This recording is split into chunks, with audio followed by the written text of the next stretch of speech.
दोन्ही राष्ट्रवादीमध्ये जागा वाटपासंदर्भात बैठकांचं सत्र सुरू आहे। काल रोहित पवार, अमोल कोल्हे आणि अजित पवार यांची बैठक झाली। दोन्ही राष्ट्रवादी एकत्र लढताना घड्याळावर लढायचं की तुतारीवर लढायचं यावर बैठकीमध्ये चर्चा झाली आहे। पवारांच्या राष्ट्रवादीकडनं 40 ते 45 जागांची मागणी करण्यात आली, तर अजित पवार साधारण 30 जागा देण्याच्या भूमिकेत आहेत। दोन्ही राष्ट्रवादीच्या मोठ्या नेत्यांच्या बैठकांनी जोर धरलाय। पुण्यामध्ये अजितदादांच्या घरी रोहित पवार, अमोल कोल्हे यांची 1.5 तास बैठक झाली आहे। बैठकीनंतर रोहित पवार यांची गाडी दादांच्या बंगल्यावरून सुसाट निघाली। मीडियाला चकवा देण्यासाठी गाडी सुसाट काढल्याची चर्चा आहे। अमोल कोल्हे मात्र मीडियाशी बोलण्यासाठी समोर आले। प्राथमिक चर्चा झाली, आता एवढ्यात सांगण्यासारखं काही नाहीये।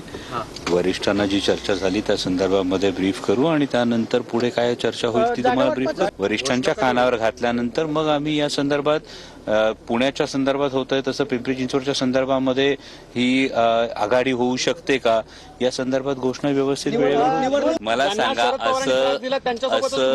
असं राजकारणामध्ये संवाद हा कायम असला पाहिजे आणि हा संवाद आहे। निर्णयाप्रत आलो नाही तर तुम्ही का घाई करता निर्णयाची।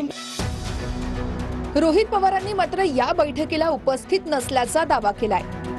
विशेष म्हणजे अजितदादांच्या बंगल्यातून रोहित पवार हे कॅमेऱ्यात कैद झालेत। माझी गाडी तिथं होती, कारण मी गाडी माझ्या काही पदाधिकाऱ्यांना दिली होती। त्यांनी मला इथं ड्रॉप केलं आणि मी आतापर्यंत इथं आहे। आता 12:30-1 वाजलेले आहेत रात्रीचे, त्यामुळे मी अपडेट अजून घेतलं ना, ते अपडेट घेतलं आपलं सांगितलं। त्या चर्चेत कुठेही मी त्या ठिकाणी नव्हतो।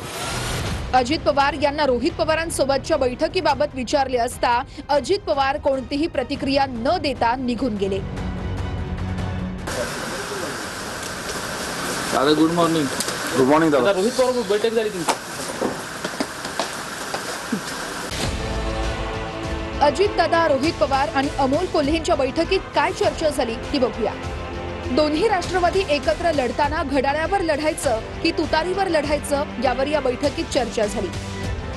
दोन्ही राष्ट्रवादी एकत्र आल्यास घड्याळावर लढण्यास फायदा होऊ शकतो असा दादांच्या राष्ट्रवादीचा आग्रह आहे। या बैठकीमध्ये घड्याळावर लढण्यासाठी दादांच्या नेत्यांचा आग्रह पवारांच्या राष्ट्रवादी समोर ठेवलाय। या बैठकीतील तपशील शरद पवार यांना कळवण्यात येणार आहे, त्यानंतर त्यावर शिक्कामोर्तब होईल। ती ताकद एकाच ठिकाणी कुठेतरी लावली पाहिजे। पुण्यात सुद्धा आमचा आग्रह, माझं स्वतःचं वैयक्तिक मत विचारलं तर त्या ठिकाणी सुद्धा घड्याळाच्याच चिन्हावरती लढलं पाहिजे।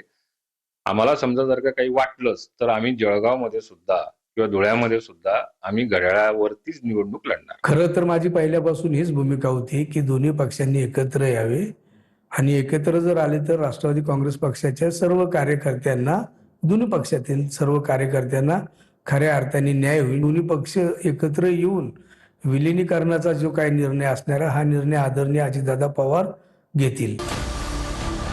सूत्रांच्या माहितीनुसार पुणे पालिकेसाठी पवारांच्या राष्ट्रवादीकडून अजितदादांच्या राष्ट्रवादीकडे 40 ते 45 जागांची मागणी केली जाते।